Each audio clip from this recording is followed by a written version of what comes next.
Welcome back to the show, everybody. This is the upper tier, and this is the Monday matchup. As we are here every Monday, myself and my co-host Dazzler. How are we, Darren?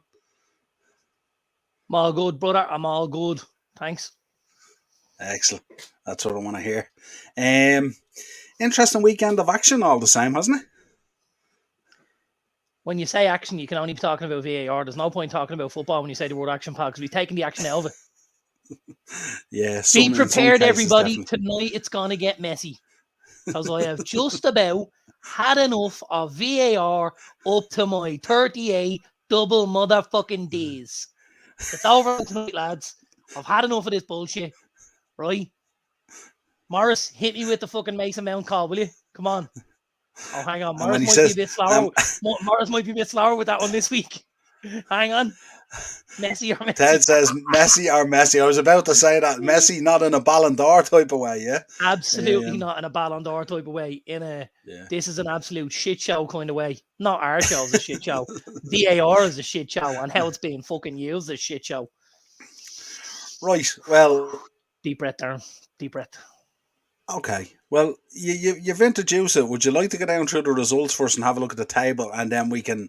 Have you got certain matches you want to discuss about with VAR, or is that the way you want to do it? It's a blanket. This is a blanket VAR issue. So we'll cover it as part of our news. We'll cover as part of our news area then, yeah? Yeah, right. I mean, we'll obviously touch on it as we go through the thing, and we go to certain calls particularly, we'll be like, well, look, there's another great call. Yeah, there's absolutely VAR should not have been set up to take goals off teams just for the crack. Like, you know what's really killing me right now? I'll tell you what's really killing me. If you're a footballer, what's the best feeling in the world?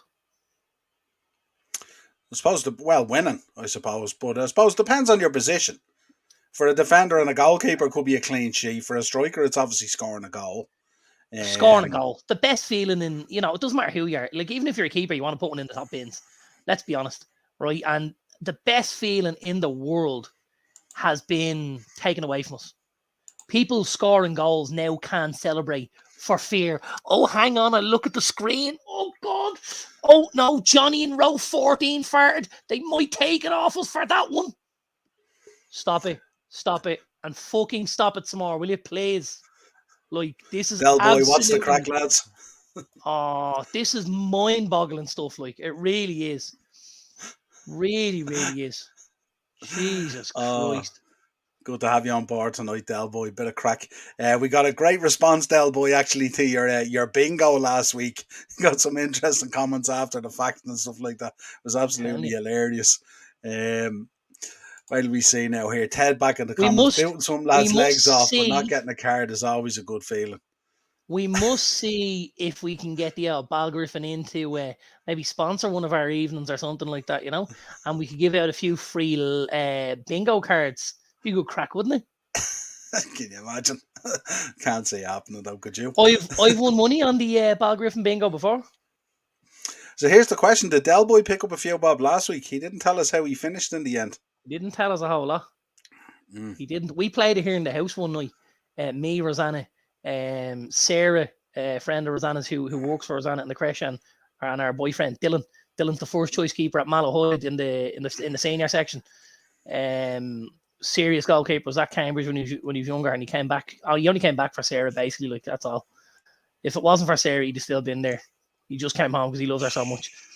But good, very good goalkeeper. But like, I think the night we played it, I know I picked up 100 quid in the lucky thing, and I think Sarah picked up a couple of hundred as well. So it's a great little game.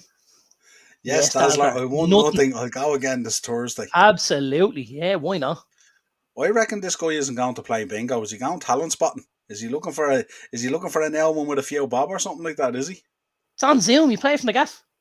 Oh, you play from the gaff, do you? Oh, yeah, you can buy the bingo cards. Oh, yes, you said that. Sorry, you said that to me last week. Yeah, it was on Zoom.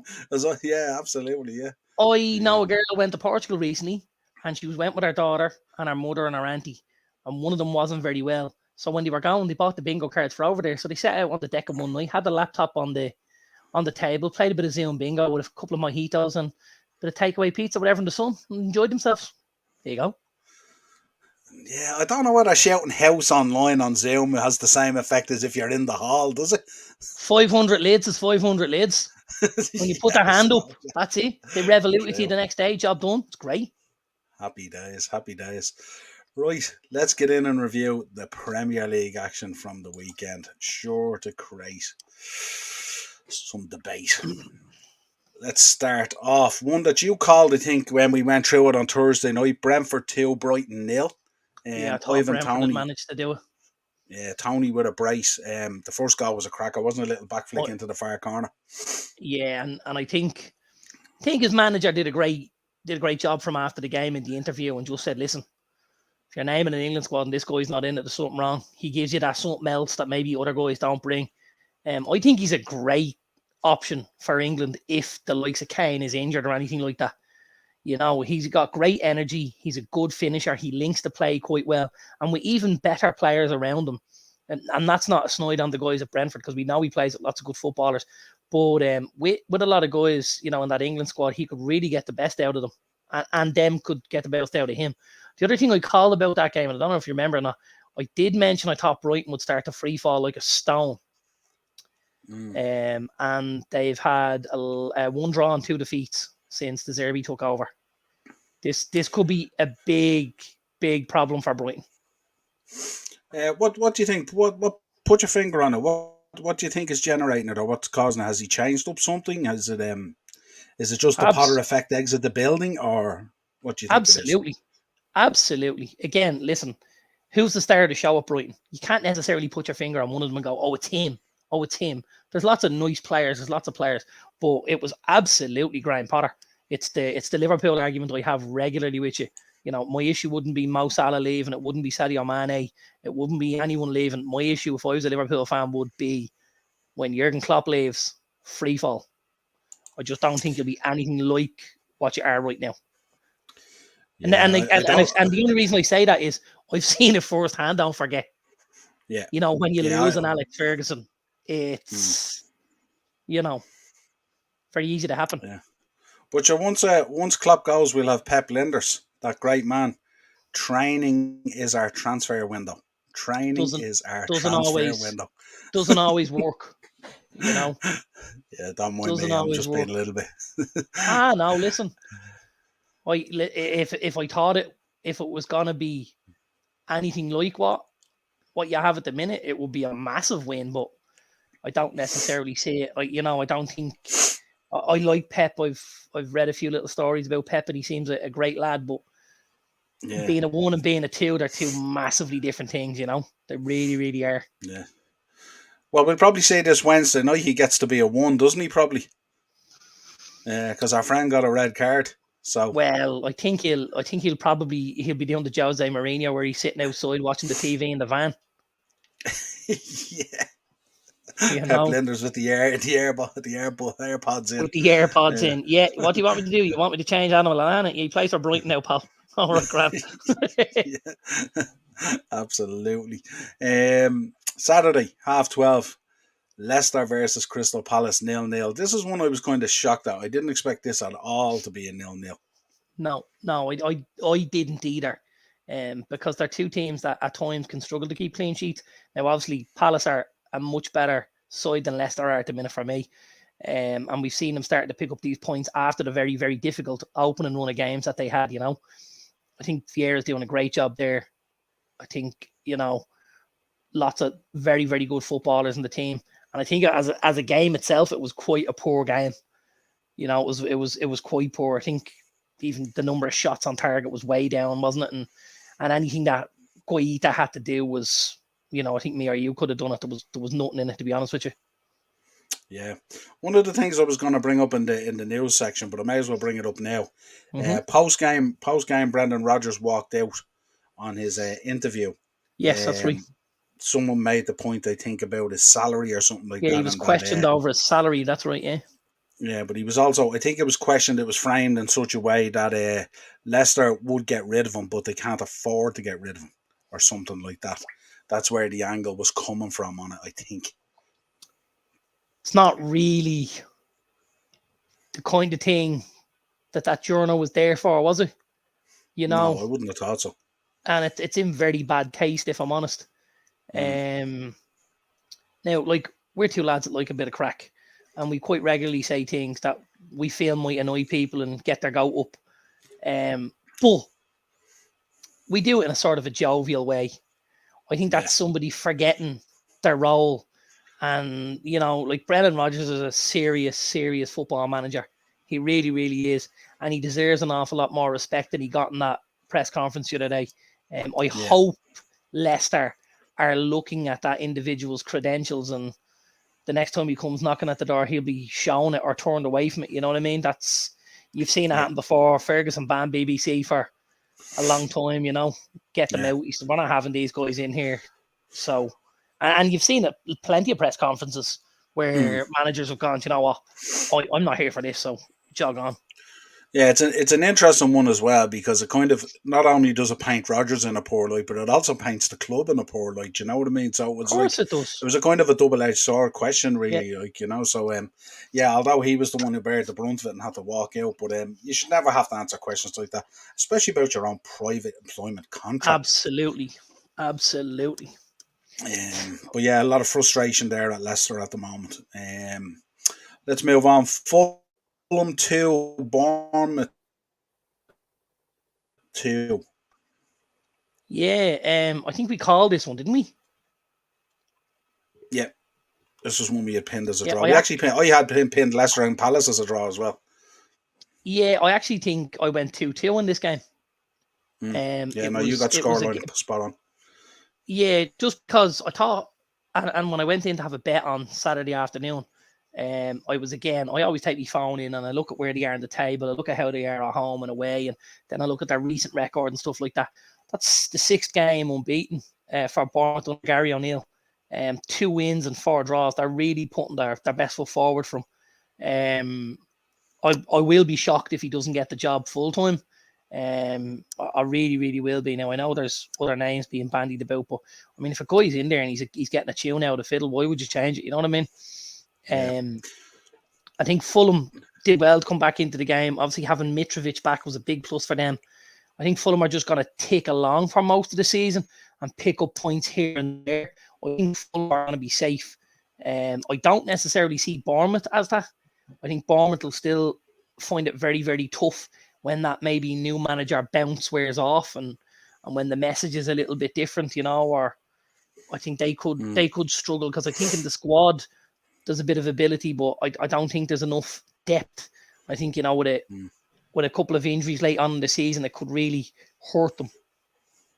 Yeah, I suppose with the likes of if you look at the bottom 5, with them performing so poorly, their position in the league is 10th at the moment, which is probably, I wouldn't say inflated.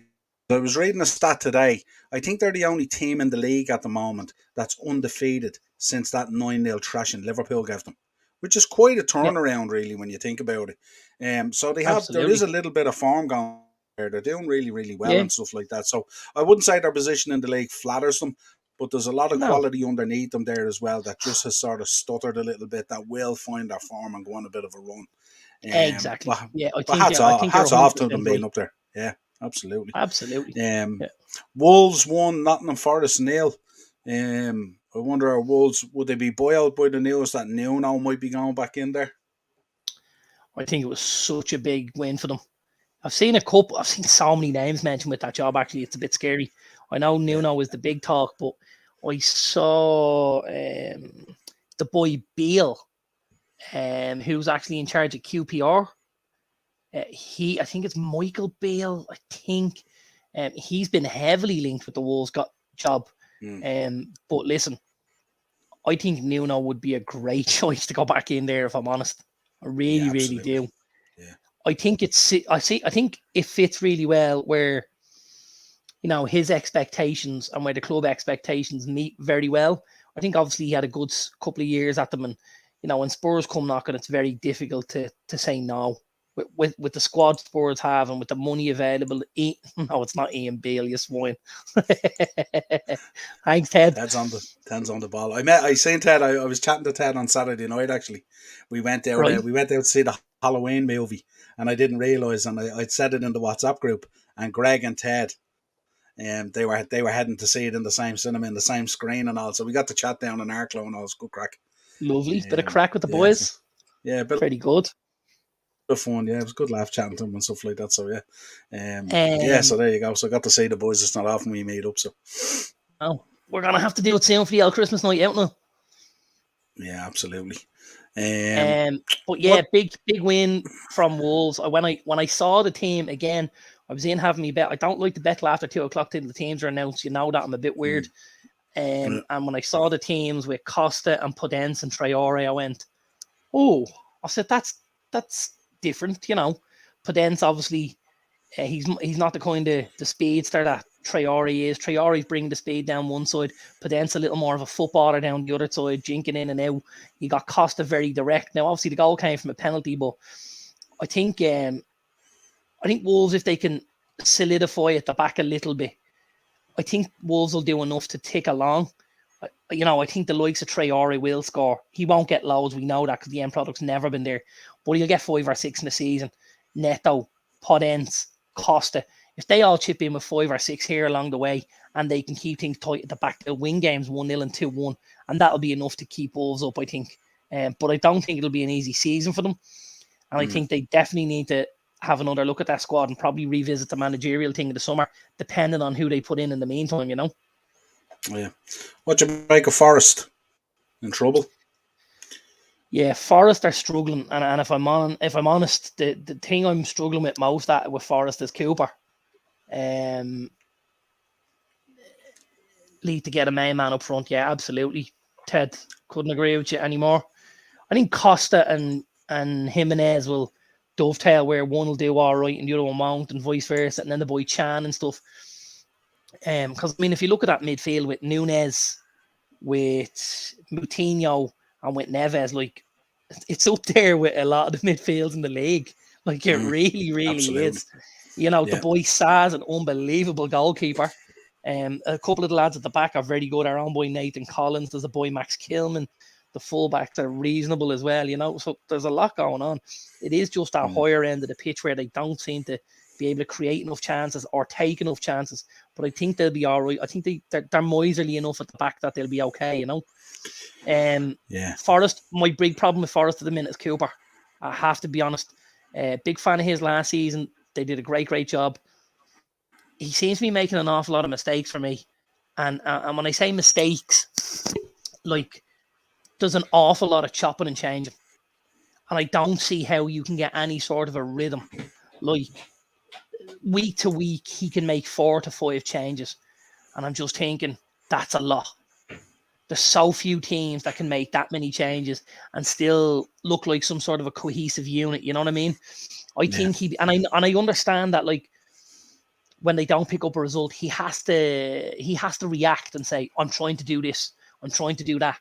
But I don't necessarily think it has to be, you know, players all the time, and I have to chop and change and chop. Yeah, it's very reactory, isn't it? He's reactive. He questions his own decisions very quickly.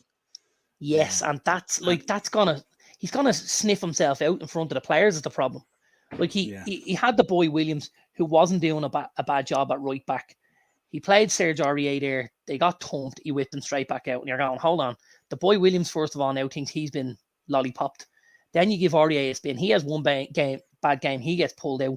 You know, it's guys in, it's guys out, it's guys in, it's guys out. I'm like, what else can we look at? Like he's played the exact same formation pretty much for every game. Could we look at the formation? Yeah. You know, can we play it differently than the 3 at the back and the you know the wing backs and stuff like that? Like, I don't know. I know looking at the squad he has and with the 23 players, I think the options are they're literally limitless as to what you could do, provided you are happy to say, you know what, that didn't work. I tried it. I'm going to go a different way. The problem I think he's having is he's beating the same drum every time with the system, and he's changing the players in it rather than saying maybe we need to look at the system and give the players time to adapt and stuff like that, you know? Yeah, very hard to create any kind of synergy between your playing partners and stuff like that if you've a new guy beside you every week, really, you know. Let's move on anyway. The evening game, 5:30, Spurs 2, Everton 0. Frank, not so good this time. Although we didn't look as fruitful, let's say, as he did in the midfield. Everything looked like they were struggling big time. Spurs running out winners. Yeah, listen, I don't think Everton's season is going to be judged by how they do against Spurs away. That's the only thing, you know. I think they've bigger fights in smaller games, and that's where they're going to have to do their best. That Everton squad needs an awful lot of work. It really, really does. I mean, if I'm Everton, where are we now? We're 14th. If I'm Everton and I can finish between 15th and 10th, it's not been that bad a season, if I'm honest. Because at 15th, I'm way away from, the fight. And if I'm up as far as 10th, I think that's as good as I can hope for. There's easily 10 better teams in that league than Everton. Quite easily, Yeah. Yeah, you get the feeling this season's probably going to be, again, not dissimilar to Bournemouth.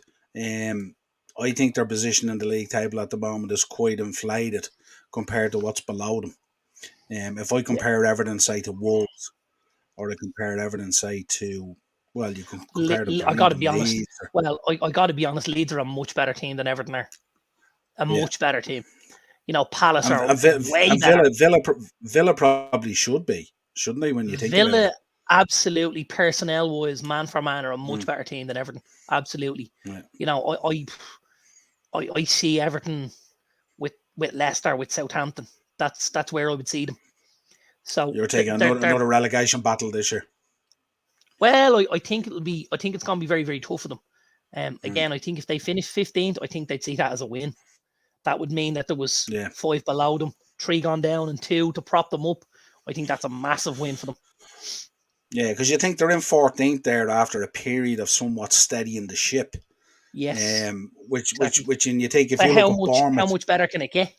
Yeah, that's what I mean. The only way is kind of down. Whereas if you look at Bournemouth are up to 10th by steadying the ship. So they're giving themselves a great opportunity, even in these early stages. Let's get into Sunday. Aston Villa 0, Chelsea 2. A howler from Mings. A howler from Mings. It was something I wanted to highlight. Not necessarily the howler. But if England go to the World Cup with either Tyrone Mings or Harry Maguire as part of their first choice, back 4 or 5, don't bother going, lads. Don't bother going. Stay at home, save the airfare, because with Harry Maguire and Tyrone Mings, you are winning just about fucking nothing. Not even an argument with yourself. They are absolute pony. Absolute pony. They really are. Like, fucking hell. How bad can you be? What did you make of the rest of the Villa players? I mean, they don't seem to be, should I dare say, putting in the shift for Stevie. They look a bit off. I don't know. I think that's harsh because, you got to remember, who was man of the match in that game? Yeah, I didn't see the afterwards, if you like. Man of the match in that game was the boy Kepa. Yeah. So he was quite busy. Villa created a number of chances, and just couldn't get by the lad. He made a couple of saves that you would expect him to make, and he made a couple of decent saves then on top of that. He had a good performance, I have to be honest. I think if Villa play for the rest of the season like they did in the first 60 minutes against Chelsea, they'll be fine. They'll be absolutely fine because they were really at it. Like, if you look at the 2 goals, they're both giveaways. The first one is obviously Mings. You just can't legislate for that. You just can't. And then the second goal, as well struck of a free kick as it is, like, it's right down the middle of the goal. The boy Martinez only free takes the 2 or 3 steps to the right. He catches that like that. Yeah. I suppose the Mings one, and you say you can't legislate for it, but he continues to pick him. And he knows, like this is not the first howler he's had. And it Absolutely not. certainly won't be the last. And it kind of, when I hear Tyrone Mings, I think about the discussion that you have at times about Gabriel at Arsenal, Mhm. Yeah. and it's quite similar. But yet Stevie, I suppose you could argue Arteta keeps on picking him as well. But it's quite similar, isn't it? Like what do you make of Stevie's choice of? Well, first of all, what you're thinking at the moment on Stevie?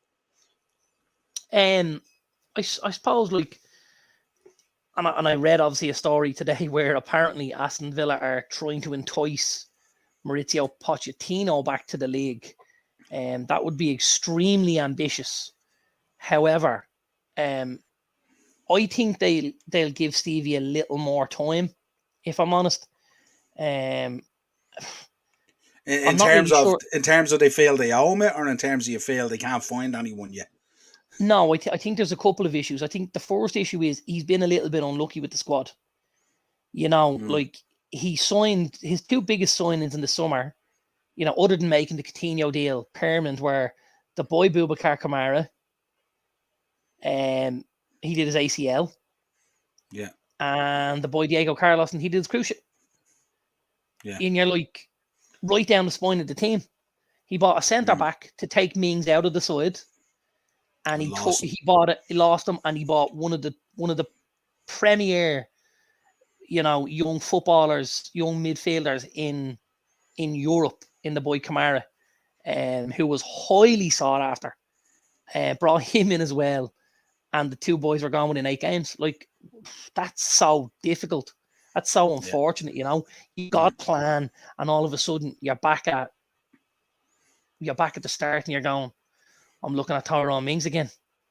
Like, it's yeah, really and especially in the early days after taking him out of the side and having in there what you wanted, and then you lose it, So yeah, yeah. that's the And he, that's the like, conundrum. even I'm looking at the weekend, and I'm pretty sure Luca Digne was out of the game as well. He was injured. You're Yeah, left he's with out as well. Yeah, 37-year-old Ashley Young, or whatever it is. yeah, Like, I know these guys are in the squad. They're in the squad to make up the numbers, and they're in the squad to maybe lend a bit of experience in the dressing room and stuff like that. And it doesn't necessarily mean they're guys that the manager wants them to start week in, week out. You look at Liverpool, guys like Milner and stuff like that. They're great to mm, have in the dressing room and stuff like that, but they're not necessarily guys you want to see in the pitch every single week. And when no, that starts happening, results are you're in gonna trouble. you're gonna struggle for results. You really are. Mm, absolutely. We'll keep an eye on it anyway. Leeds 0, Arsenal 1. Arsenal grinding out this result in the end. Bamford missing a penalty, Yeah. and then there was a big shout at the end with a kick out there, a kind of a like a retaliation kind of thing on the deck, that was originally carded as a red and then rescinded back to a yellow. But certainly Leeds absolutely pumped Arsenal second half. Yeah, and I have to be honest, I thought they would make it very, very difficult for Arsenal. I think I called a draw when we spoke about this. I Mm, thought there'd be more goals. Now I called 2-2 in this one as well. Um, but I thought Leeds would make it very difficult. Ellen Road's not a nice place to go. I thought the Arsenal boys, obviously, if someone played Thursday night, which was going to play into things a little bit. Leeds are a side that physically will work as well as any team in the league. I think that's where you'll beat Arsenal.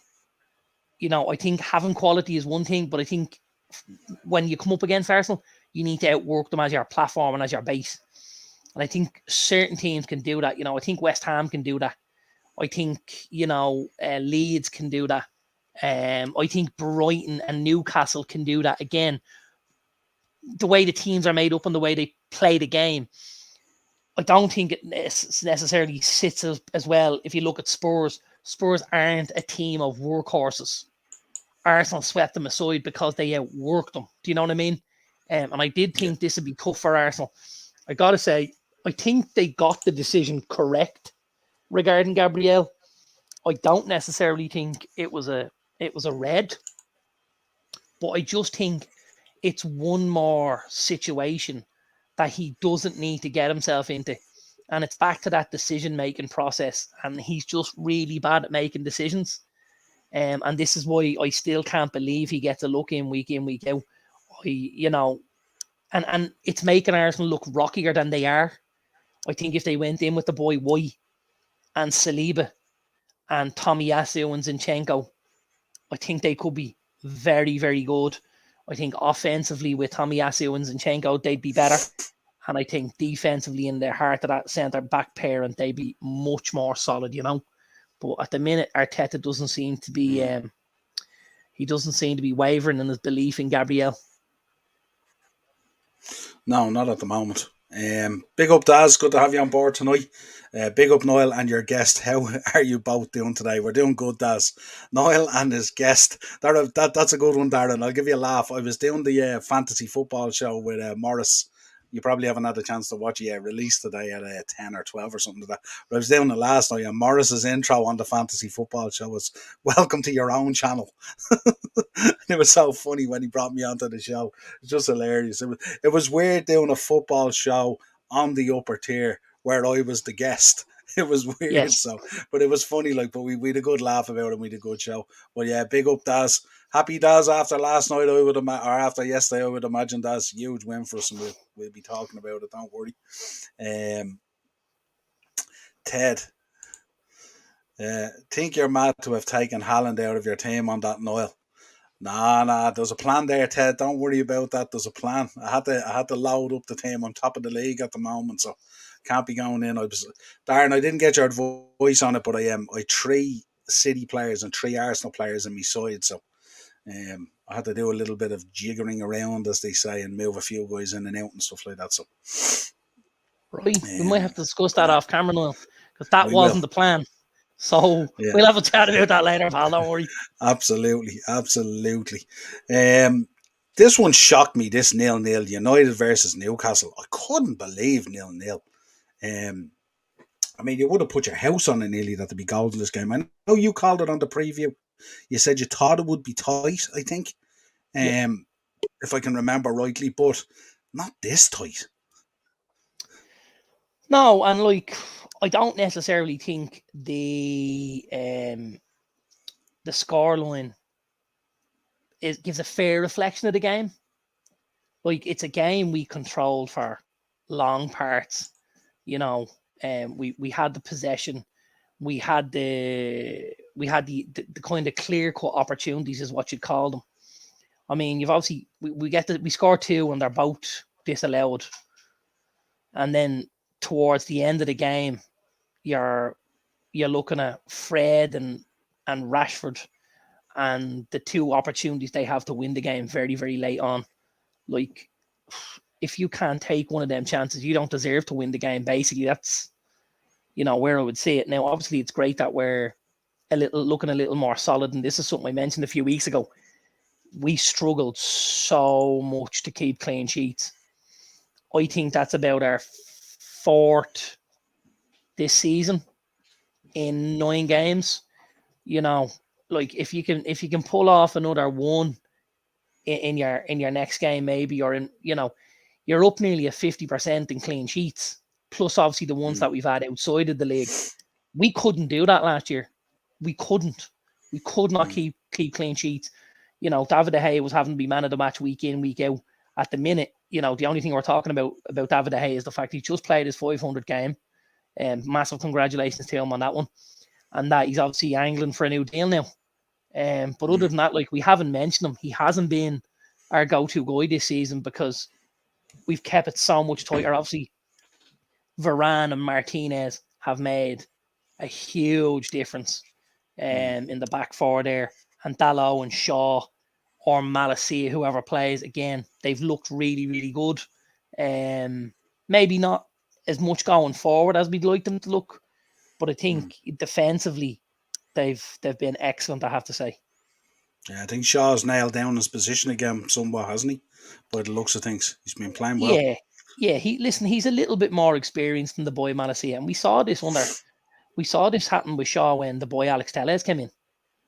When that place was in jeopardy, all of a sudden he pulled it out of fire and went, you know what, I want this and I'm gonna work for it. It's sad it takes that to get him where we need him to be. But it is good that, he eventually is able to pull himself up out of the bleeding couch and put a performance together, Yeah, absolutely. Morris in the comments, welcome on board, Morris. Late to the partay any Mount hype and praise. We probably missed out on Mason Mount, Darren, didn't we? Because we were focused on Stevie really in Villa, but Mason looks like he's Well, playing for his ticket hard, isn't he? Yeah, we kind of said that the 2 goals were 2 cough-ups, if we're honest, Morris. Like, Mings has gifted him one, and then the boy Martinez, the goalkeeper, has gifted him one as well. Now, listen, he takes the goal well that Mings gives him, and he's been playing quite well of late, I have to say. I definitely think he looks like he's playing for that spot in the plane. I don't know what Mason Mount, though. Like, is it plausible to believe he gets a start in the starting 11 for England with what they have? And I don't. That's certainly not a snide on the kid. I just like if he goes in, who does he take out? So this is my point. Like, I don't know offhand. Right, what are you going in with? You're going in with Rice and Bellingham in the middle. Yeah. Yeah. Mm-hmm. You're going Kane up front. You're going probably Foden at 10 behind Kane, and you're going with Sterling and Saka on the wings. Probably something like that. Yeah, it's very, very competitive, isn't it? The only thing is, he's a fantastic option to have, even as an option. Like, you know He's what I mean? a lovely and if you want option to change up formation a little bit as well, he'll slide in. He'll do a job in most places you'll put him as well. You know, he's pretty. I just we should use that buzzword this season, versatile. I should say, isn't it? Yeah, he's definitely there's a bit of versatility there. All right, like he plays at times a little bit deeper for Chelsea. And I just don't see it myself. I just think when he plays much higher up the pitch, he affects the game far more. And a lot of the times, almost coming in from that left-hand side onto his right foot, he does quite well, in fairness to the kid. And I just think when you're good at something, you should stick to it. Now, obviously, under Potter, he's obviously seeing certain things that he likes Mason to do, and he's trying to get him involved in that way. So we might see him keep developing under Potter. And he could turn into a very, very good player, the lad. Yeah, Ted back in again. So poor VAR decisions in this game. Shh, careful, Ted. Now, don't poke the bear. Now he's roiled up as it is. Don't get him going. It's only the start of it. Like, it's just some very poor VAR decisions. Like Ronaldo's goal. There's no way it should be taken off him. Have him fired up. He'll be on that Delaney buzz again now if you keep it up. It's so poor. Morris back in. He says, fair play to Mount, level on goals with Saliba now. Fair play to him. Has he 2? Is that all he's got? I presume so. I think that's what it is. Or something. Saliba's got like 2, hasn't he? Yeah, Jesus absolutely. Morris, that man, he's stats. Now, the only thing I'll say, Morris, he's got a couple in the Champions League as well, hasn't he, young Mason? And you're not playing in the Champions League, so he might have one up on you there, Morris. Yeah, and you would assume he probably has a couple of assists as well, wouldn't you? Probably, yeah.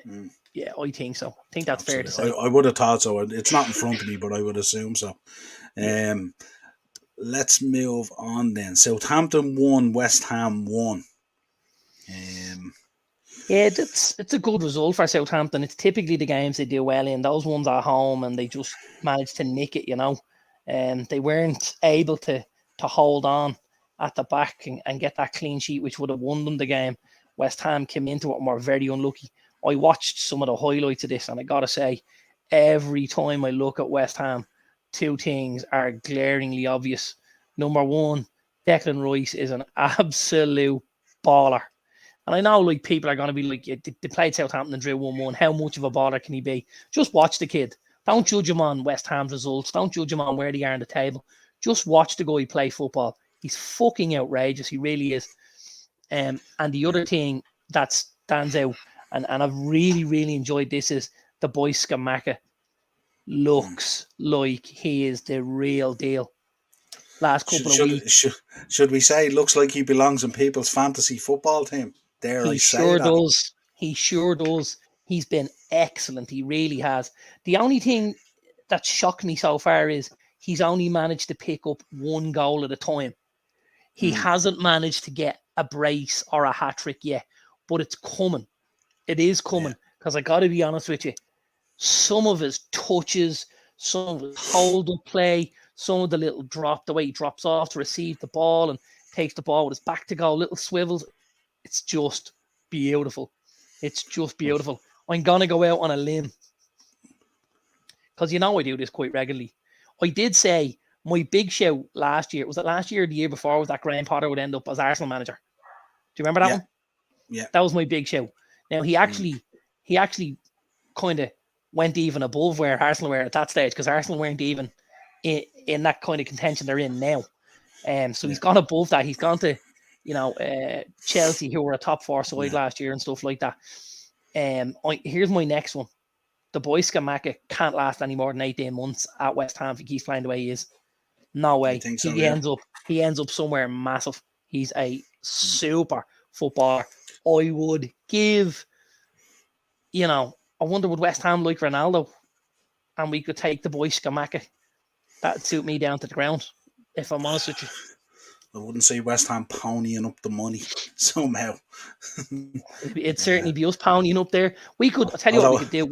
We'd pay his wages and let him go on a free if you let us buy the boy Scamacca for about 50. That'd be a win. Jeez, that's a big shout, isn't it? That's a lot of wages. That's how good that kid is. He is absolutely outrageous. And then we rounded out with the Super Sunday 4:30. Liverpool 1, Man City 0. Give me your thoughts. Huge win. Like, absolutely huge. Really was. Didn't see it coming down the pipe. I won't lie. Any Liverpool fans say they saw it coming down the pipe, either they're bullshitting, they're lying. I think everybody thought this was going to be a hiding with the way Liverpool have defended of late. But, there was a couple of massive performances out there yesterday.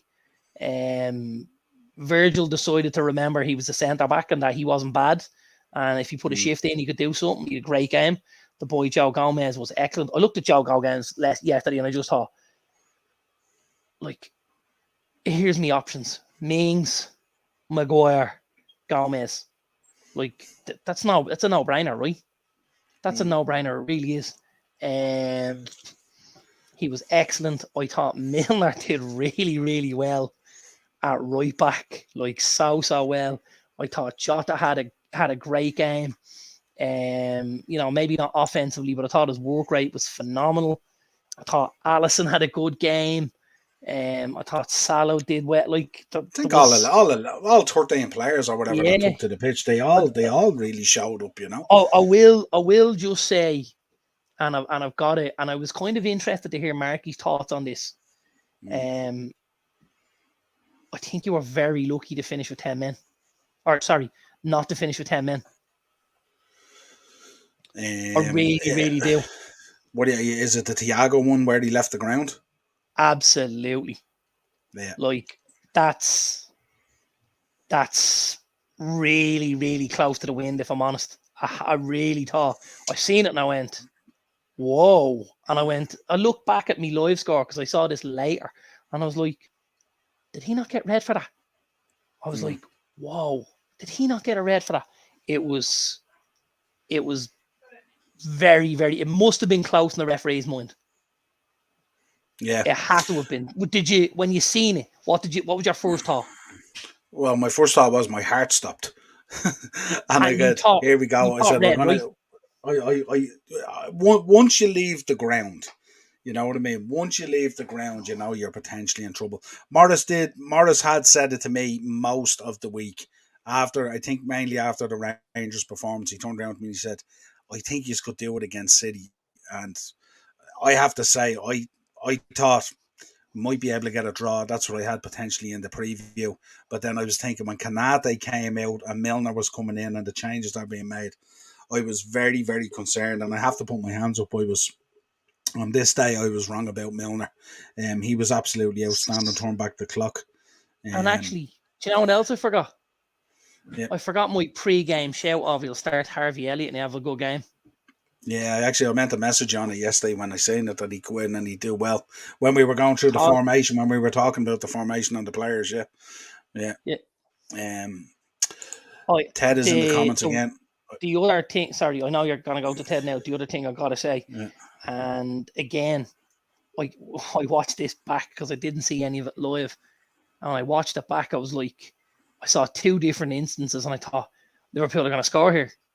One of which was was when Salah was in the clear on the right hand side and Nunes had the ball at his feet.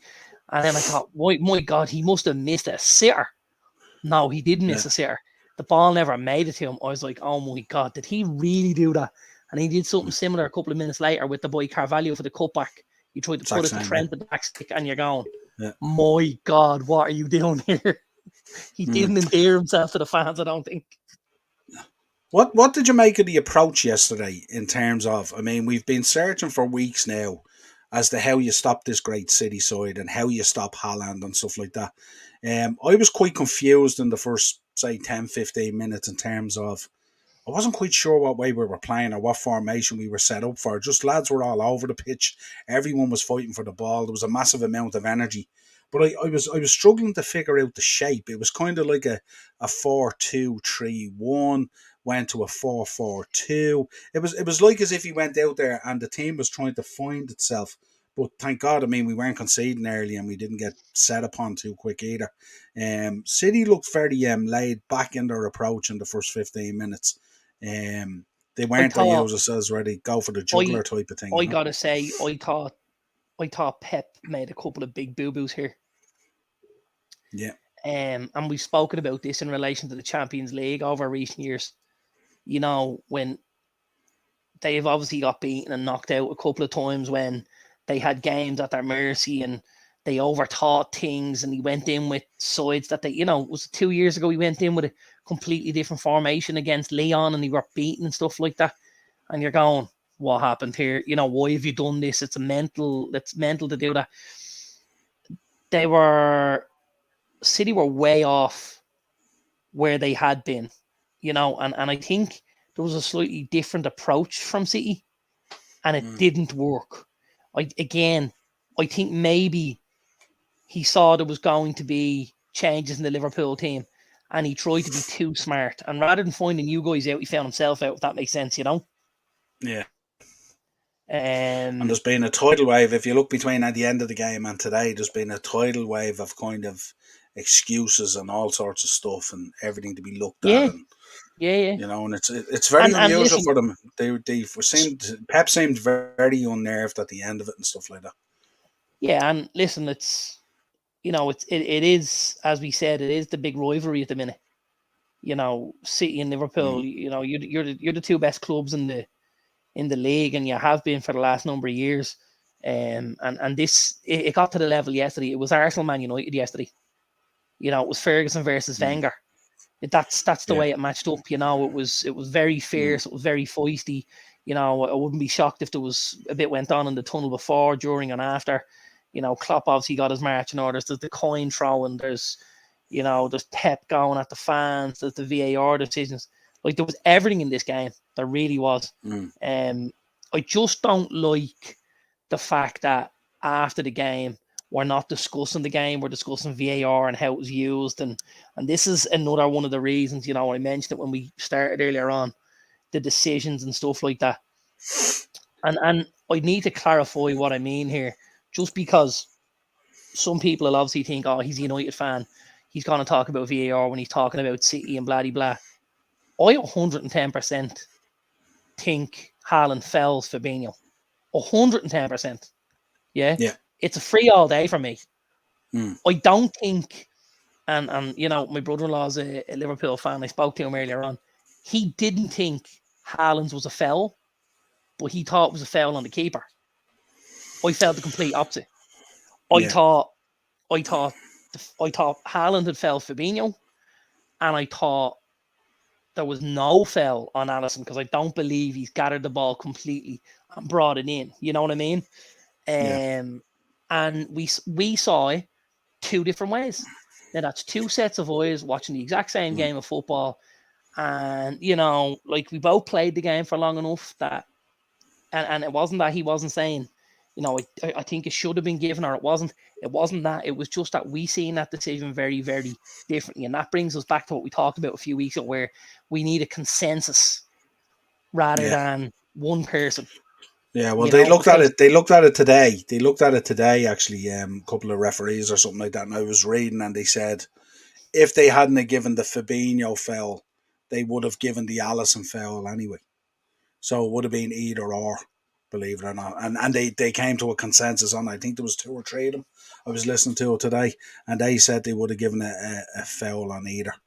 Morris said it was an excellent game. It was an excellent game. It was real fierce, real intense.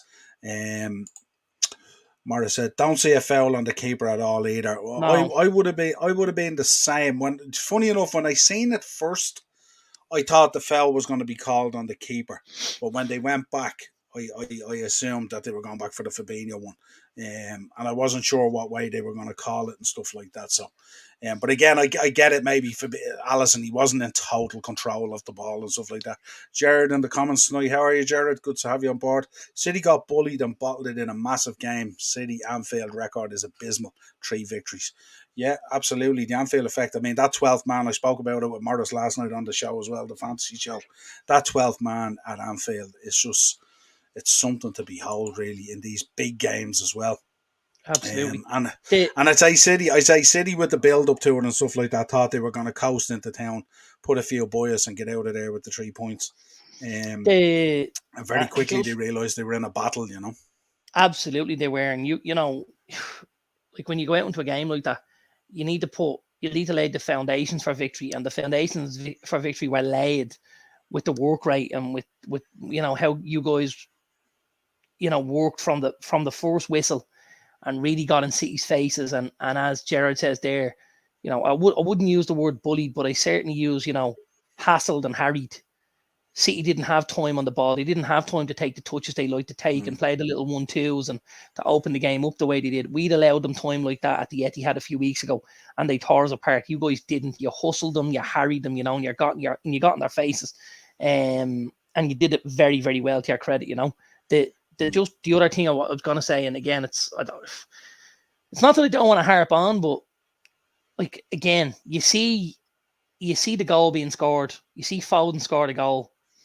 You know, everyone goes and celebrates. And then we're trawling back through the video. And you're going, and this is the same for everyone. Because I don't believe anyone enjoys this, by the way. You're trawling back through the video. And you're talking about there now, like, well, they may have gave the free on the keeper. Well, they may have gave the free on Fabinho. Well, the ball actually, it should have been a corner down the other end because Ederson he made the save and knocked the ball around the post, right? Yeah. It's just so contrived, and you're going back and back and back. And the question's not when they go up there again, and I spoke about this a few weeks ago. You need to understand what the wording is of how the referee is asking for this. Like, are VAR going to look at everything? Or is the ref going to turn around and is he, like in the rugby game, going to say, on-field decision is a goal? Is there a clear and obvious error here? And is there a reason I cannot award the goal? At the minute, a goal is scored and people stop and they start looking at this board to think, what's going to happen next? We don't hear the ref. It's impossible to know what's going on. We need to hear the refs. The refs have to be mic'd up. We need to hear the fourth official.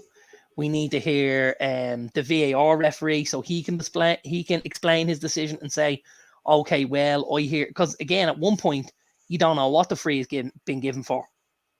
We don't know, is it a free on Fabinho? Is it the keeper? Has it gone back and you're guessing based on the piece of footage you can see. You know what I mean? Which again is wrong. Like this has to be made better, and it needs to be done yesterday. Because we can't keep watching football matches, coming off, talking about VAR, and then having the system trawl through games and through goals to chalk them off. That's not what it was for.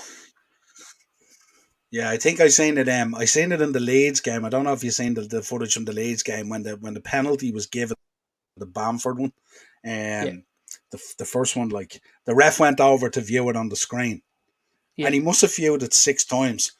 And from the position we were in, looking at the screen, and we're way back from it, looking in, on the footage on the TV, it's 100% a penalty straight away. And the ref is standing there, played it back again and again and again and again, and he played it back. The funny thing, the way it was played back, it was played the same way the 5 times he looked at it, And from the first moment, it was straight away. It was 100% a penalty. Like there was You no you indecision to be know made at all. within you know within, or you should know, you should Yeah. be able to make some sort of educated decision very, very quickly. Mm. If you look at the Yeah. incident with Gabrielle, how quick do you think it? How quick can you make the decision that obviously Bamford has gone in the back of Gabrielle? It's very, very clear and obvious.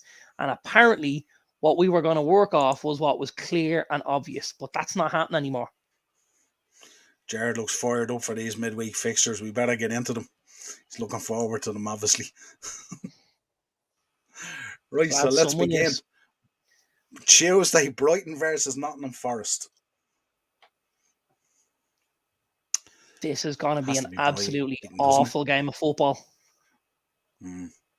This is going to be, actually, you know what? They're two of the worst games of football you'll see in a long time. Both of those games will be shocking, shy altogether.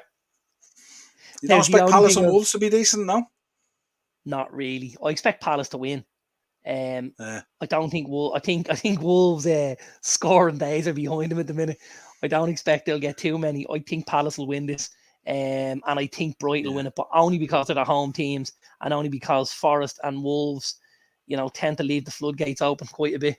I'll go 2-0 Brighton, and I'll go 2-0 Palace. I'm going to go 2-1 Palace and 2-0 Brighton. Yeah. All you people out there in the chat and in the comments as well, let us know your predictions. Don't sit on the fence. We don't sit on the fence each week, so don't sit on the fence. Especially you, Jared. You were dying to get into these midweek fixtures, so let us know your predictions. Wednesday, never get versus ever. Yeah. Up next, Liverpool versus West Ham. Interesting what you were talking about that boy Skamaka. That's why I hope he wants a day off.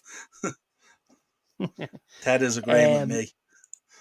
Yeah, I think this is going to be a really, really difficult game for you, actually. I think this is exactly the kind of game you don't want after City. Because I think, you've got the likes of Paqueta, you got Rice, you've got Skamaka, you've got Bowen. You're going to have a lot of lads with a lot of energy.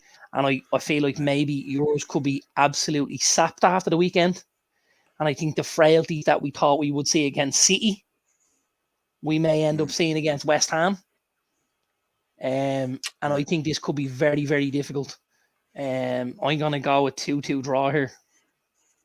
2-2 draw. Yeah. Mortis is in the comments. He's going with 2 draws. Starting out with 2 draws. It's interesting. Brighton and Forest to draw. Interesting. A Liverpool win. A Spurs win, of course. A Newcastle win. Yeah. Bournemouth. A Spurs Chelsea. win. Yeah, Didn't he's know going he for was a a big Spurs Spurs win. fan. All those London boys, they stick together, don't they? You know all that's wrong with them. They'd have the perfect record only for us. And he's rounding we it out. We were the only ones to put you to the sword, Morris. Don't forget. To the sword. That's an interesting one. Leeds away to Leicester. That's a big shout as well, isn't it? That's a good one. Interesting. Oh, that Leeds all day long. Yeah, no, he's right. So you're going for a 2-2 draw, Liverpool versus West Ham. I sure am. 2-2 draw. I'm going to go 3-1 Liverpool. Look at this Ted lad. Pill versus West Ham 2-1. Individuals. Nice. Tell you what. That's what I want to hear. He's going for a 2-2 with United and Spurs. Interesting. What are you going for here? Spurs, United Spurs. 2-1 United. 2-1 United. 2-1 yeah, I think we've went for Spurs. I think we've generally got a pretty good record at Old Trafford against them. I know they tonked us there the year. We'd no fans with COVID and stuff like that, but in general, we've got a pretty good record at Old Trafford against Spurs. They don't travel amazingly well to Old Trafford, and we'll have to hope for more of the same on Wednesday night. Yeah, Ted for Newcastle and Everton. He's going 1-0 Newcastle. What you thinking on this one? I'm thinking there could be a few goals in this for Newcastle. I definitely think it'll be a tough game for Everton, I have to say now. I gotta be honest. One of the biggest reasons Everton haven't shipped more goals so far this season is the boy Jordan Pickford. He's been very, very good for them. And I don't like saying that because I don't really like the kid, but I have to kind of give the devil his dues. I think if Newcastle show up and they're in the form they were against Fulham, I think they could see a few. I think the boy Bruno Guimaraes will be looking to get on the score sheet. Callum Wilson and stuff like that. Almiron, lots of good footballers there. And the boy Trippier, obviously, his delivery is just superb, isn't it?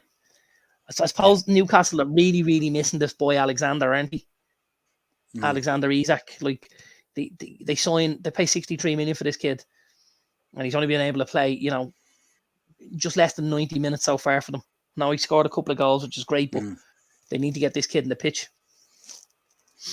Yeah, Ted is in with Bournemouth versus Southampton. He's gone for a 1-1. What are you going for, Newcastle Everton? I'll go 3-1 Newcastle. 3-1 Newcastle. Yeah, I think there'll be goals on it, all right. Yeah, I think so. I fancy Bournemouth against Southampton on Wednesday night. They're on a rich vein of form. Now South Coast battle down there, isn't it? Bournemouth and Southampton. Yeah. Ted's calling it a 1-1. What you thinking? Yeah, you know what? I think I might just err on the side of Bournemouth. They're just scoring a few more goals than Southampton are at the minute. Southampton always find it difficult to find the back of the net. I think I'll go 2-1 Bournemouth. Yeah, I think so. I think they'll squeeze it out all right. Arsenal Man City, as we know, was postponed, which gives everyone a great chance in terms of putting a few points on the board. Why is that postponed again? Arsenal are playing in the Europa League against PSV. The game that was postponed, I think, wasn't that the game? Okay. Was that the game that was postponed because of the Queen's passing or something like that? So they have to catch up and play it. Right. Look who's in the comments here. Grammar. I don't think so. Maybe it's not. That's what I assumed is because no. But I think didn't you only miss one game? Didn't you play one game the day of it? Remember the match went ahead, but I think they missed out on 2, didn't they? Because I'm not sure for one reason. I'm not sure. I presume that's what it is anyway. Oh, Gramo's in the comments. How are you, Gramo? Good to hear from you. Massive pressure on United after the Newcastle draw home. We take a draw, but we love a win. I think everyone would love a win. Bar the boys. But yeah, good show, Graham. Brentford versus Chelsea. Ted is coming in. He reckons a 3-1 to Chelsea. Brentford in good vein of form at home as well. Yeah, I don't think this will be easy now, I have to say, for Chelsea. I don't think anybody likes to go to that stadium. Again, it's an evening game, so it's under the lights. The supporters will be there, They'll make it quite hostile. I think it could be tough. I think the only thing is Chelsea are just finding a way to get over the line under Potter. They really, really are. And this game could hurt me, this game, because it looks like it'll be down to these fixtures about where we finish on our bet. Our bet is done, my friend. No, it's not. Oh, it is. You'll have to put 8 past. You'll have to put 8 past. You'll have to put 8 past Tottenham. You're 3 behind. You're 3 behind Chelsea. Yeah, but Chelsea to play as well. So if they lose, the goals come down on their end as well. Yeah, the goal difference at the moment stands at 8 though. So 7. It'll be no, it's 8. It's minus 2 and 6. Minus 2 and plus 5. I think it's plus 6. No, it's 8 to get. It's 8 to get ahead. So we need to win by 4, and Chelsea need to lose by 4. I'll just check it here now because I have the table. Is the goal difference on this? No. Yeah, it is. Yeah. Chelsea's goal difference is 5 and yours 2. Yeah, so you're right. Yeah, sorry, 7. Yeah, no, that's all right. I knew I was right. Don't worry. 7. Come me like that again, Hogan. No, that's cool. Yeah, you know the bet's more or less done. I have the Canate jersey wrapped up. Don't worry. I just need your address. I feel a little bit hard done by over this, Now, I'll wear it. I've no problem. I feel a little bit hard done by over it. In what Because I way? do feel, well, there's two reasons I feel hard done by. One, we're ahead of you boys. Yeah. Which wasn't the bet. Well, it was part of the bet. It wasn't part of the bet. It The bet was absolutely was. open-ended. It wasn't part of the bet. It wasn't defined in that way. Oh no, You well, we defined the had to bet, be not ahead. me, by the way. We had to be ahead of two teams, yeah. Two of the other five. That's right. So like we're ahead of you boys. So I feel a little bit hard done by. But the No, other reason I feel a little bit hard done by Go is on. the fixtures all changed because of the Queen's death. I can accept that. I can accept You'll that accept one. that one. Yeah, Okay, I'll accept that one. But I'm Right. still not letting you off the hook, though. Oh, listen, I wouldn't expect you to. That's okay. What day are the games on? Wednesday. We're about playing Wednesday. I would preface this by saying if we beat West Ham and you lose to Spurs, we go above you as well. Yeah, but that won't happen, so don't worry. Okay. But I'll tell you what to do, right? We'll know where we are after Wednesday night, right? So you bring that Konate jersey into the shop with you on Thursday morning. Hang on, it doesn't have to be that quick. I know you're an honourable man. There's no rush. No. You bring the jersey in Thursday morning. I'll come and get it off you, and I'll have it on the Thursday tier talk this week. I don't know. I was thinking of saving it for a big show. The bet, Morris, was basically if Man United finished with two of the traditional top six below them. Wasn't that the bet? I think that you put it together. Yeah. After 10 games. I said after 10 games, we'd be ahead of two of the five: City, Liverpool, Chelsea, Spurs, and Arsenal. Now, what I wasn't planning on, Morris, was Spurs having their best start to the league in 20 fucking something years, Arsenal having their best start to the league in something 40 years, and City having their fucking best team they've had in fucking 40 years. And however, Chelsea getting out of their turmoil and getting Potter. If Chelsea hadn't changed Potter, I'd have got this bet up 100%. I think so. Yeah, I think so. Yeah, 100%. And when they brought Potter in, Potter, who, by the way, could there be a bigger Potter fan than me? Like, nearly 2 years ago, I told everyone this guy was going to get a massive fucking job. I said he'd end up in the top four. And I was fucking right. Same way I said Eddie Howe was getting a Newcastle job, and everyone laughed at me. Well, you can fuck off again, you pair of cunts. And the bet, Morris, was that I'd have to wear the United jersey, or Darren would have to wear the Liverpool jersey.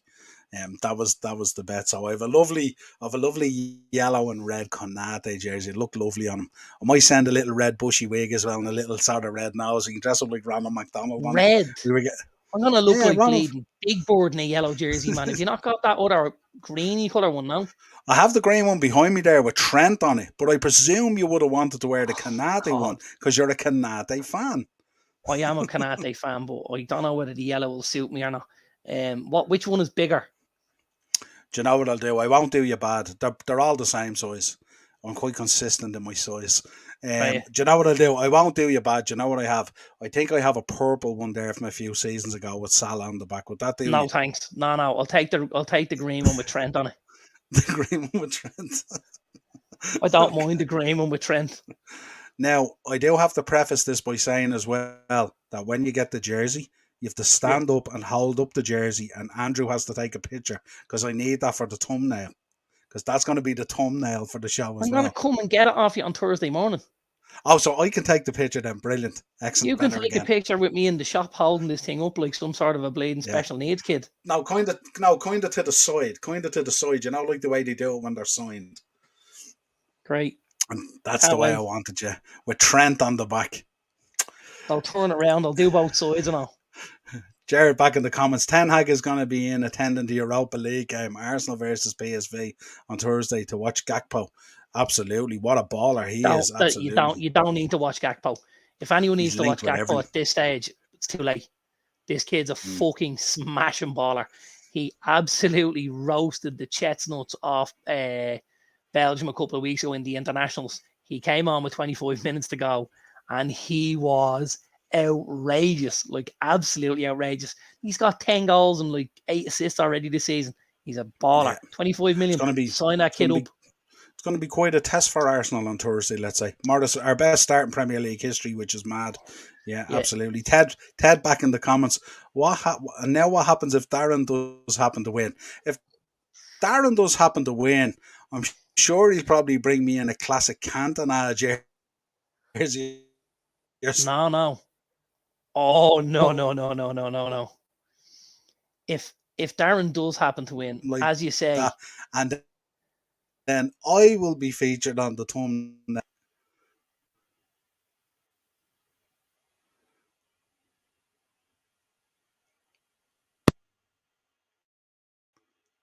You all right?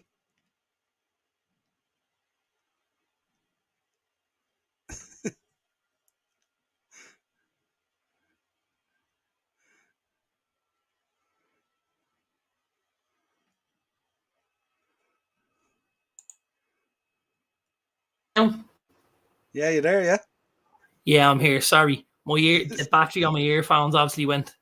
I was thinking that. Yeah, it was like something out of the Truman Show. You know, when he's looking into He's the looking in the cameras and screen stuff. a bit. Yeah, no. I'm gonna Ted, make it really bad in you. No. Ted reckons Fellaini. Lukaku. Lukaku. Interesting. I'm gonna Do you know really what would have been? embarrass you. Do you know what would have been really bad if you had Martial now? That would hurt. Martial would hurt because Oi, he's been quite a baller against us at times. So that would be a tough corn one in to your wear now. side. Yeah, Rooney would be a tough one. Rooney would obviously be a tough one. Bruno. I know you don't like Bruno. Let's be honest here. Yeah, no, I wouldn't be his biggest fan, but like there wouldn't be that level of hate coursing through my blood and my veins I that you don't might get know. with You have a particular name you call him now. Would you like to tell everyone at home, or will we keep it in the WhatsApp group? We'll keep it in the WhatsApp group for the moment. Okay, right, fair enough. Right, let's finish out with the last two then. Fulham versus Aston Villa and Leicester versus Leeds. Score draw in the Fulham game. More the same like the Bournemouth game, I think. Villa will get on the score sheet this time. I think they were unlucky not to score against Chelsea. And I think Leeds will do a number on Leicester. Michael Owen, Ted says. Michael Owen, not a bad choice. Tasty, yeah, no, that wouldn't be tasty, all right.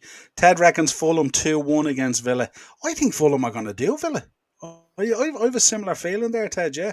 I think Fulham are going to do Villa. I think it'll be tight, but I do think it. You know why I might just tune in? Yeah. I might just tune in to watch Alexander Mitrovic absolutely slobber all over Tyrone Mings. Yeah, that'd be nice, man. That'd be interesting. Yeah. And he's also come back and he said Leicester 1, Leeds 2. I think I'd reverse that. I'd go Leicester 2, Leeds 1. No, I think he's got that right. I think, and I don't know whether you saw much of it or not, but Leeds were an unbelievable side in that second half when Patrick Branford came on. And I expect to see more of that. And I think they'll do a number on Leicester. I think it'll certainly be 2-1, maybe 3. Yeah, Ted is making the point. Leicester have lost Maddison for the week. That's right. You are right, Ted. Good shout. He's the playmaker. Not a bad shout. Good man, Ted. Like the sound of that when people do their homework. Let's get into news and let's have a quick chat. You want to have a chat with us about VAR, and I've got a few news articles to talk about. Do you want me to kick it off first, or do you want to get all your anger out on this VAR issue, or have you already kind of imparted it on us? I've got most of it, you know. It's just, I just don't want to be, you know, seeing teams score goals and then trawling back through the bleeding archives to see is there a reason we can take it off them. There's no need for that. We're taking the enjoyment out of football. Look at the boy Harvey Elliott last week, yeah? He's away at Rangers, gets his first goal in the Champions League, can't celebrate. He's standing looking at the screen, waiting on them to say if it's a goal or not. That's not football. Like, that's not... Nobody wants that. If anyone wants that, go and watch cricket. They have a decision thing in cricket. Watch that. They've hotspot, they flicker, they fucking... Everything you could want. If you want something that technical, watch it. If you want to watch football and you want to enjoy it, you want to be passionate about it, we have to get rid of this VAR shit. It's absolutely painful. It's like dragging your balls across a rusty nail. It really is. Do you get the feeling it's going to get slower and even worse? Oh, couldn't get slower or worse. My God. The only way it could get any I worse. wouldn't be surprised because Oh, I think they're going to don't say introduce a things like lot that. more stuff as well, Do you know the only and I way I think think it it could could get get any more worse papers. is if they manage to clone fucking Anthony Taylor. If they can clone Anthony Taylor and put 5 of in the VAR box, that'll do it. That'll kill the game completely. What an absolute jobber that guy is. He's like the Brooklyn Brawler of fucking referees. My word. The Red Anthony. Rooster. Oh, no. Stop it. And do you know he was being given his flowers today that he did a great job. That Fuck he did a off. great job. 100%. Go back and look at today's things. Most people were saying that he did a fantastic job. I think even Gary Neville quoted it by saying he did a really, really good job in the match last night after the game when he was Oh, back God. in the studio and stuff like that with the boys. Yeah, it was interesting. Now, One, Gerard, definitely not Jemba summer, Jemba. one If I had, summer doesn't make, one swallow doesn't make a summer. yeah. Now, if I was picking my favourite United player, it'd be either Angel Di Maria or Alexis Sanchez because they both took oceans of money out of the club and did absolutely nothing. So they'd be my two favourites. I did say if you ever mention that rat-faced little cunt on this podcast again, we'd have trouble. That That's little why I mentioned degenerate it. Argentinian fucking mercenary bastard. The biggest cheer I've ever seen in Old Trafford, right? Ever. Was when he was upended and stuck in the stand when he was playing for PSG. Do you remember? Who Yeah, did him in? that's Was right, it yeah. who did him in? Let me think. It might have been Wan-Bissaka or someone like that. Somebody absolutely leveled him and put him back over the bricks. You know where the bricks are? It's probably Put him back Maguire. over the bricks. Was it Maguire? I don't know. Probably Can't was. remember who it was. Ted, who was it that stuck Di Maria back over the bricks there at Old Trafford? He was such a Scott McTominay. Scott. That's exactly how it There you was. go. Yes, Happy Scott. days. Get in there. Yeah, Scott remembers. He knew he was like, I'm going to nail this little rat-faced fucker Yeah. before we have to call fucking, pest control out from little gremlin. Yeah. Let's get into a couple of topics here, some interesting ones. Ivan Toney, again, racially abused post the Brighton game. Again, it's very sad. I don't know if you've seen the screenshots of this. It's I just did say, an yeah, it's absolute absolutely disgusting. imbecile. It's just Disgusting. absolutely stupid, like, you know what I mean? Yeah. And it's just... There's no place I for can't believe- football. If you want to think like that, go to 2022. some far right wing extremist place and Yeah. fucking, play with your balls there or something. But like, leave our footballers alone. Like, Ivan Toney's a smashing footballer, whether he's black, white, green, pink, or fucking purple with spots. Nobody gives a fuck. Like, you've some little degenerate sitting at home in his mammy's box room, sending Instagram messages and sending DMs to a guy who's more than likely going to be picked to go to the World Cup. Yeah, I don't think he'll worry about what you're saying, pal. You're probably a 46-year-old virgin, you little gimp. So, following on from that, then Liverpool, of course, have collaborated with Meta to create LFC digital apparel. So a lot of people, they get involved in these kind of avatar things and stuff like that. So now you're getting to a stage where you can put your team kit on your avatar and stuff like that, which it's kind of cool. It's something different than them. I think they're the first club to collaborate with them and stuff like that, but I'm sure there'll be more. Morris in the comments, Instagram said they can't do anything about it because he didn't report it through the app. Good lord. If that's true, it's horrific. Tell me, Morris, that isn't true. If that Tell is me true, that's disgraceful. Like, my Um, God. You know what we should just do, though? We should just find out where that little gremlin is and send the boys round to do a job on the gaff like they did with Benjamin Mendy. Remember? The boys in the valleys with the baseball bats. yeah. We're coming for you, you little racist. Yeah, no, it's a weird one, all right, absolutely. What did you make of this? Obviously, I mean, this is something that's been smouldering in the background, the Mason Greenwood situation. We're not going to talk, obviously, about it too much because, obviously, there's still an inquiry pending and stuff like that, but he was arrested again. You know what I do want to talk about with this, by the way? Yep. I saw a tweet, I think it was... I can't remember. Someone put a tweet out today and they spoke about how he appeared for court in a grey Nike tracksuit, white t-shirt, and he had grown out his hair. And I just thought at one stage, Nike probably would have had to go into bat to get Mason Greenwood as one of their athletes, you know? They probably had to put a proposal to him and say, you know, Mason, we're the right type of sports brand for you, and we'll have you at the forefront of this as you're one of the premier young footballers in the Premier League and stuff like that. Imagine their shock and horror when they read that tweet that he showed up for court in a fucking Nike tracksuit. Like, it wasn't bad enough that you did what you did to that girl. You didn't even have the respect to turn up in a fucking suit. You degenerate scumbag. I am counting the moments, first of all, because I know now he's been refused bail until the 21st of November. He's going to be in police custody, which I think is fabulous. I hope Benjamin, the 7-foot black man from fucking Cameroon, gives him a little bit of his own medicine in the showers. Just throwing that out there. Benjamin, if you're listening, pop in and visit Mason. That'd be lovely, just for all of us. And I also can't wait till he's removed from anything to do with my football club, because I never want to see him in Manchester again, let alone in Manchester, near Manchester United or in Old Trafford.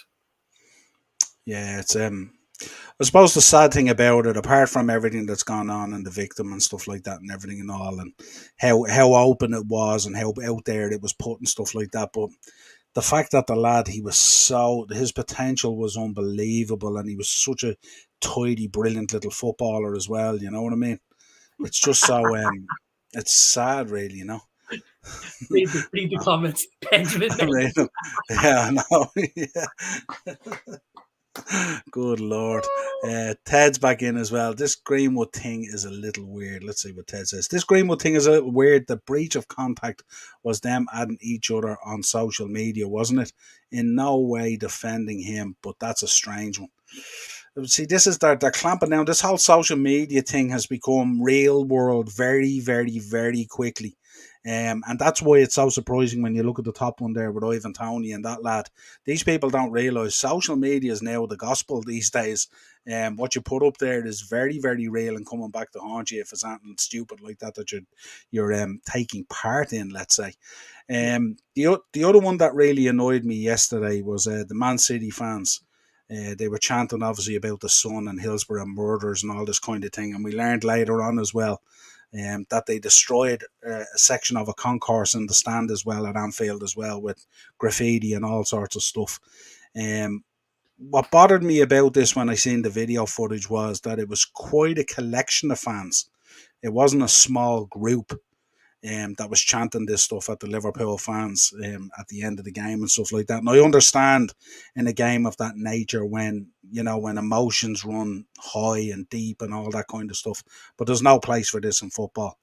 And I put out a tweet today, and I copied Sky Sports News on it. I linked them in it saying, I presume you're going to have the Man City's head of the supporters club on today to tell him that he needs further education, like what you did with the FAI girls last week. Yeah. I didn't get out and back on it, but I said I'd put it out there anyway because you have to pick and choose your battles, don't you? Absolutely, and you're right. There's no place for it in football. Like, rivalry is rivalry, but if it's a genuine rival, you've got to have a certain amount of respect for your rivals. And that rivalries can spur teams and spur individuals on to greater success. Liverpool and Manchester City are raising the bar for each other, and fans shouldn't see it as something where they need to feel like they're on top of this, and to go and speak about victims of tragedy like that is absolutely vile. And by the way, I might add, I've seen my own fans do it, and it's not nice. No. It's really not nice. I've seen United fans do it before. I've had rows with United fans who did it in Old Trafford, and I've gone, "What are you doing that for?" And they've said, "Well, they sing about Munich and we sing about Hillsborough," and I'm like, lads, you're very, very small-minded if you think you calling them out on what they did and what they call them out on you did is going to get anyone any further. All it does is dig up the past and dig up what the tragedies that both clubs went through. Yeah, but it bothers me because adjacent to that stand, there could be people sitting there whose lives were changed that day. You know what I Absolutely. mean? You can't assume every time you go to a match that it's a bunch of tourists or younger fans and stuff like that who don't understand it fully or maybe get it and understand the history of their club and all that. Most of them do, in fairness. But I just Yeah, think you could imagine if you were a mother sitting there or a father sitting there or a son or a daughter who lost a parent or whatever it is, or a relation, or any of us even as Liverpool fans. We've lost fans that day, our brothers in arms and sisters in arms, and I just think it's one of those things. I just think it's very, very low. And I think really the Premier League and the FA, they should look at those kind of things and they should act on it. The footage is there. You can clearly see who's doing it. And they have to make an example of some people to rid the game of this, because it's just, you've potentially Liverpool fans there going home after that game who should be absolutely joyous at the performance and the win, considering how our season has gone so far. And yet it gets ruined by something like that brings back all that pain and suffering and loss and makes it very, very, very, very close again. It opens that wound, as they say. And I just think it's really bad taste and stuff like that. You know what I mean? And absolutely. it's Don't just play for it. there's no call for it. Yeah. No, don't play for Um. it. Morris made the point when he was at the League Cup final as well. They were in the bathrooms in Wembley ripping sinks off the walls and all and stuff like that. I don't get it. Yeah, Ted as well said the in the City group chat, fans are scummy all people are from scummy people. Yeah, the it's a good City point. fans are all from council estates in Manchester. They're all underprivileged, undereducated, inbred fucks. And that's all I have to say on that tonight. Yeah. Neymar arrived in court this morning over his Barcelona transfer. This is a fraud case that's going on in relation to his transfer from Santos to Barcelona. So I didn't get to see much on it. Only that the court case has started, and I think is it his father or his father-in-law or whatever it is his agent. I think it's his father is his agent, isn't it? Father, isn't it? Yeah. His father is his agent, stuff like that, and he was in Yeah. court there as well. So it'd be interesting to see how that pans out. But that was one that we got a heads up on, that we knew it was coming. I don't know if you've got the results yet of the Ballon d'Or. Haven't. But one that interestingly brought quite a smile to my face was Mbappe. I think finished in sixth. I haven't seen the rest. I know Salah was fifth. But to see the look on Mbappe's face when he was called out as sixth, he's been in and around the Ballon d'Or now since 2017 or 18 or something, I think. But it was interesting to see. He wasn't best pleased at all. Morris in the chat, surprised the sister isn't the agent. She's probably somewhere involved there somehow. Benzema has won the Ballon d'Or, Yeah, seeing and that, yeah. rightly so, and well deserved, 100%. Harry, hang Totally on. agree with you. Sadio Mane was second. Yeah, Sadio won he won the Socrates trophy. You know, that one, the give him back one or something like that. Yeah, Sadio was second. Yeah, Sadio was second. Yeah. Oh my god. You Who got was who second. was who was third and fourth? I Kevin De know Bruyne Salah in was third. Kevin De Bruyne on third. Yeah, Kevin De Bruyne in third. I know Salah was fifth and Mbappe was sixth. I'm making So the interesting. assumption Lewandowski was fourth. Possibly, yeah. If he's in there, yeah. And Courtois won the keeper one, didn't he? Which I suppose is well deserved, just on that Champions League final performance alone. Yeah, Was Lewandowski unbelievable. fourth, Salah fifth, Mbappe sixth, Sixth. Courtois seventh, Vinny Jr. eighth, Luka Modric ninth on a pair of crutches. Erling Haaland of Borussia Dortmund, Manchester City, and Norway came in 10th. If he's not in the top three next year, I'll eat me hat. Depends if he's many more days like yesterday. He's not going to have too many days like that. We know they're the exception to the rule, not the rule, you know. Yeah, Morris. Jesus, this goes way down. 11th, Son. 12th. You ready for this? Yeah. 12th, Riyad Mahrez. 13th, Sebastian Haller. Haller, the great season for Ajax and the Ivory Coast. Obviously got his move to Dortmund. And we wish him well because we know he's going through a lot. He's battling with testicular cancer. Joined 14th, Fabinho and Rafael Leao. My God. 16th. Joint 14th. Joint 14th. 16th place, Virgil van Dijk. 17th, Luis Diaz, Casemiro, and Dusan Vlahovic. And in 20th position, Cristiano Ronaldo. 20th How position. the mighty have fallen. That confirms your feelings, doesn't it? Hold Morris on. reckons Mount was fourth. No? This gets worse. Joint 22nd, yeah? Yeah. I think this is a real stretch. Bernardo Silva,